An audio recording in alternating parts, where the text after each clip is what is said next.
Assalamu alaikum warahmatullahi wabarakatuh. I am Jamil Muhammad Asif, and we are from section 1. And in my group, we are 4 members: Abu Bakr Abdus Salam, Muhammad Fakrul Razi, and Muhammad Aman Ashraf.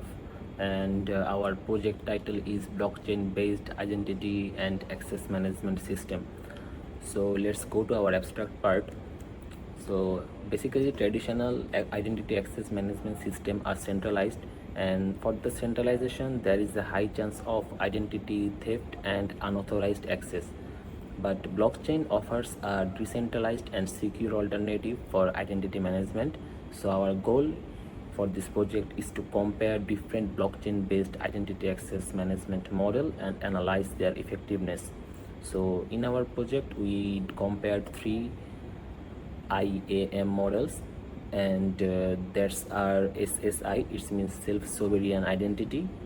Second one is RBAC, that means role-based access control, and the third one is smart contract-based identity access management model. So we actually compared this model based on the security, decentralization, scalability, privacy, and interoperability. So SSI, that means self-sovereign identity, gives users full control, but it faces adaptation challenges, and RBAC ensured structured access control, but it has operability issue, and a smart contract based IAM provides high security, but it struggle with the scalability. So for the solution, we need to use hybrid solution with off-chain storage, and privacy preventing techniques are needed for a large scale adaptation. So in the near future, research should focus on the scalability solution integration with the existing identity access management model. Let's now Abdus Salam will discuss the introduction part. Let's go to his part. Assalamu alaikum warahmatullahi wabarakatuh. My name is Abdul Salam Abubakar Ta'ala. I'm going to be talking about the introduction to blockchain-based identity and access management. So, this blockchain-based identity and access management uses distributed ledger technology and cryptographic methods to enhance authentication, authorization, and identity verification.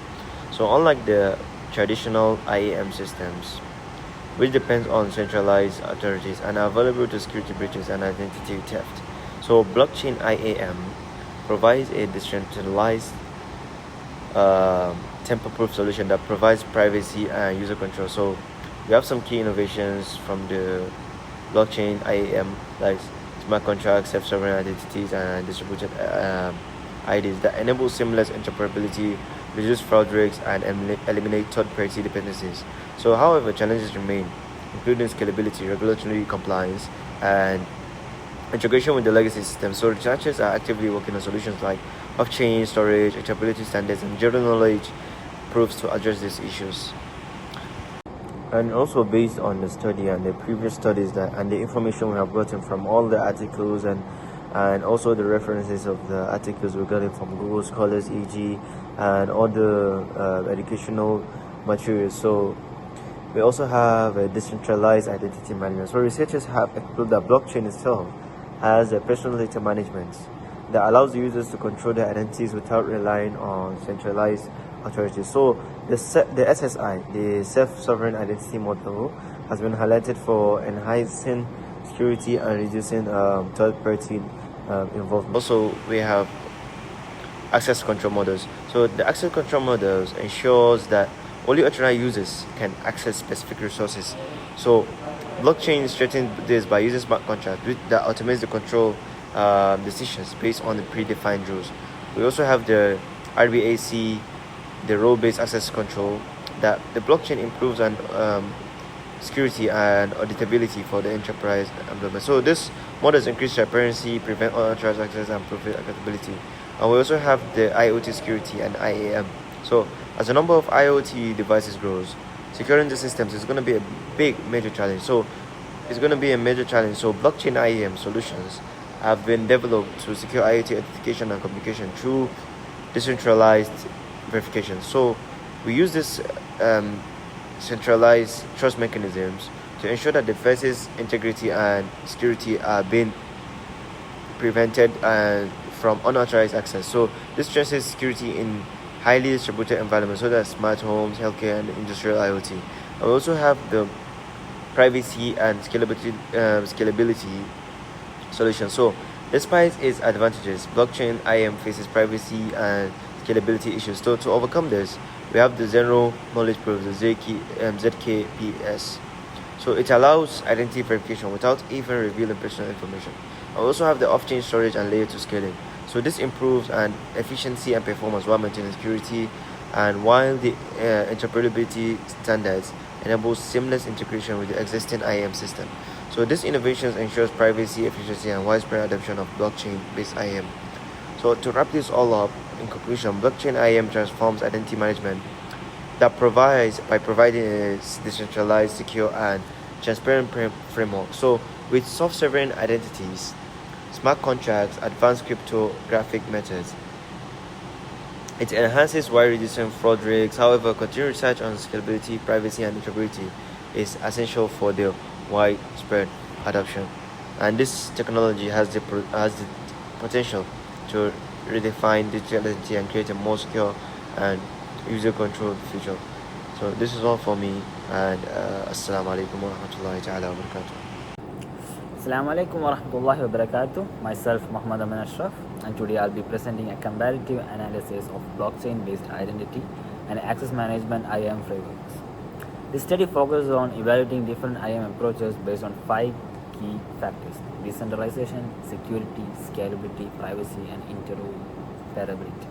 As digital identity management becomes more critical day by day, blockchain technology offers an innovative way to enhance security and user control.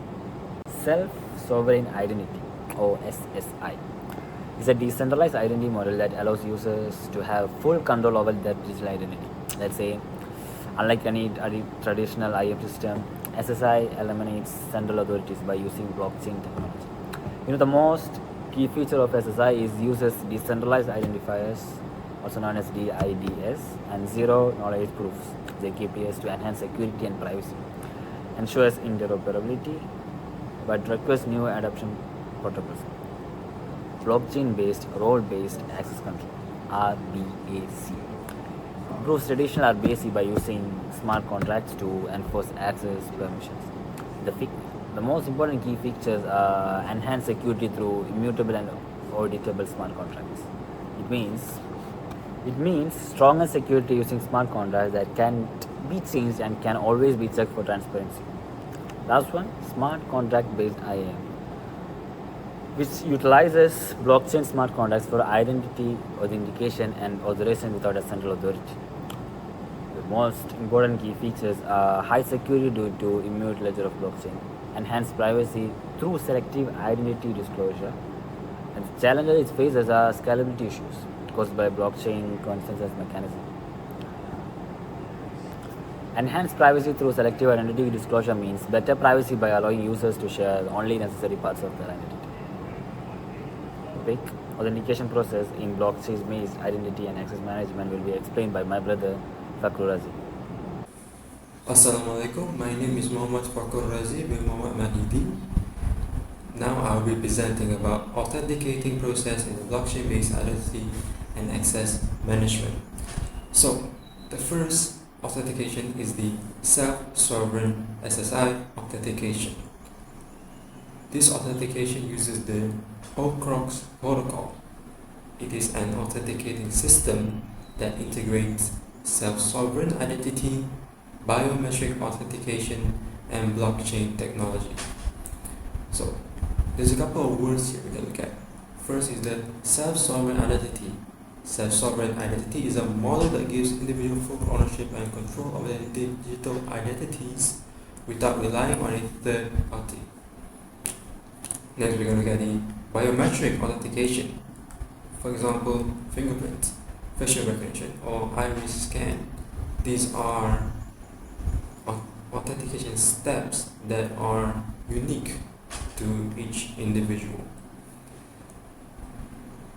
And we can look at the next technology, which is the blockchain technology, which is they divide and they distribute stored biometric data into multiple shares to prevent illegal access or data breaches.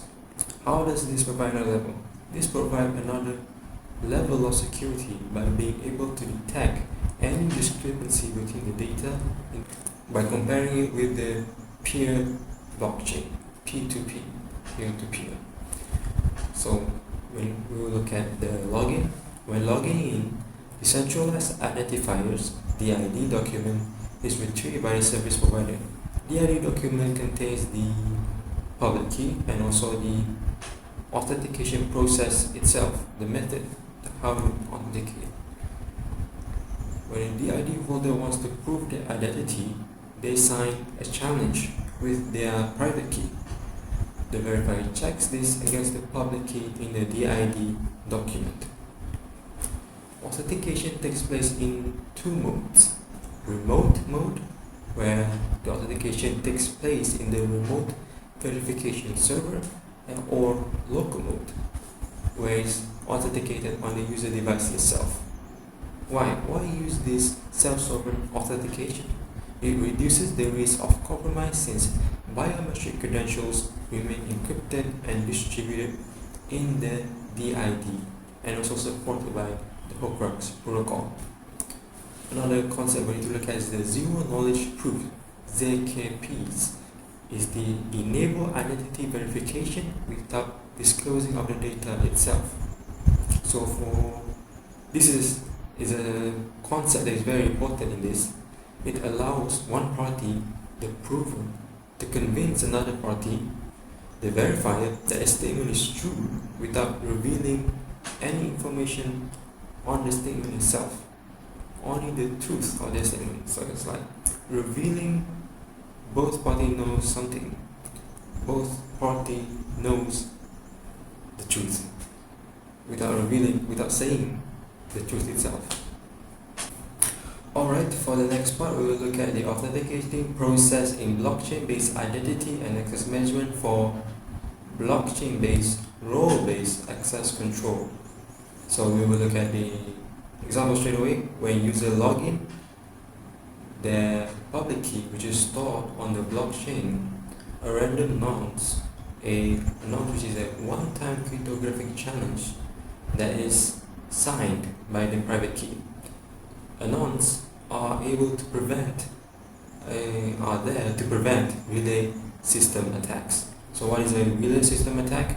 A relay attack what happens when an attacker intercepts and retransmit authenticating data to trick a system into granting unauthorized access. For example, in a blockchain-based identity system, an attacker could capture a login request and replay it later to gain access. Anons prevents its relay attacks by ensuring that each authenticating request is unique and time sensitive. Next, we will look at system use saved public key to confirm digital signature. This is a continuation of the login after receiving the signed nonce. Is it similar to the last one? If the signature is valid, the system proceeds to role verification, and if it's not, the system denies access. Example of a role-based verification is that employees are granted read-only access, managers have editing rights, administrators have full access based on their verified roles. Smart contracts help automatically assign or revoke permission. A smart contract is a self-executing contract with the terms directly written on the code. It runs on a blockchain and automatically enforces agreement without the need of intermediaries. So a smart contract is a piece of code that executes the rules of the blockchain. Another concept we have looked at is decentralized identity. In this, it enables self-sovereign identity management, reduces dependency on a third-party authentication service. Lastly, we will look at the authentication process in the blockchain-based identity and access management, which is the smart contract-based IAMs.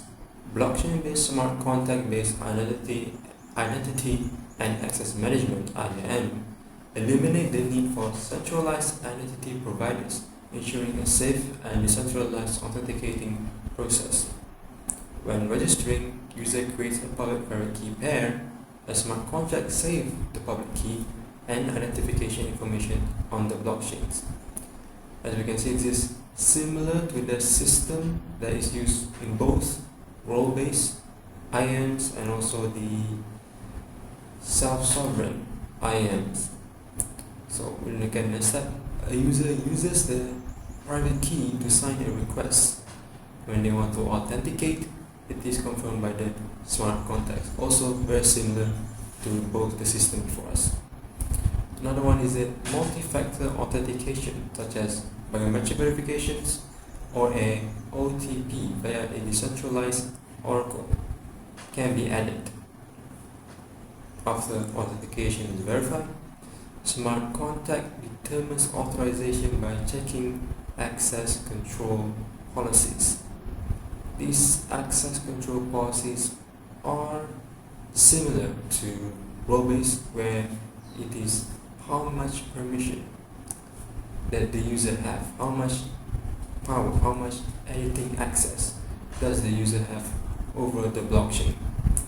The policies are based on ABAC, attribute-based policy, or PBAC, policy-based, predefined, based on the predefined policy.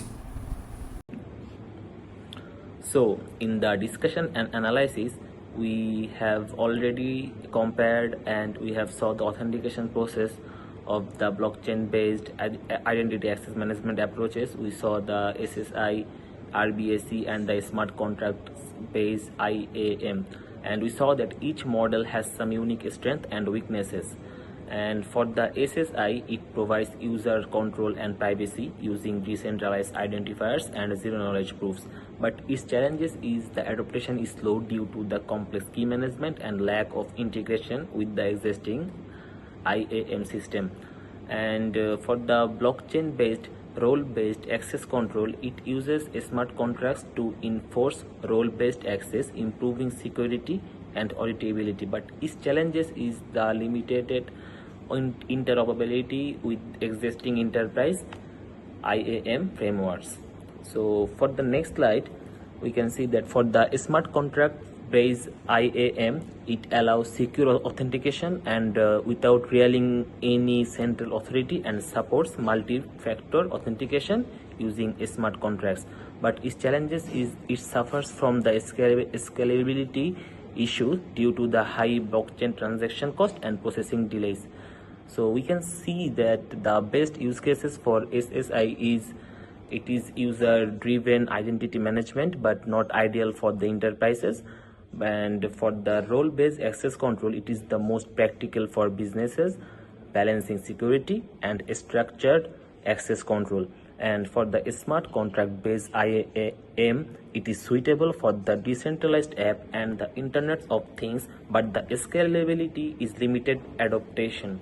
And lastly, the blockchain IAM is the most secure and transparent, but hybrid solutions are needed if we want to more security and more scalability and the more usability. Then we should go for the hybrid solution. And for the conclusion part, I want to say that blockchain identity access management removes central authorities, improving security, transparency and user control. However, no single model is perfect. We saw that every single model has some weakness and some strengths. So for reducing this problem, we should go for the hybrid approaches. Combining of the chain storage and layer 2 scaling could overcome scalability challenges. But the main goal for the blockchain based identity access management is to create a secure, efficient and user friendly that blends decentralized with the real world usability. So that's all from our group. Thank you for your time, and I think we take a lot of time and we are extremely sorry for that.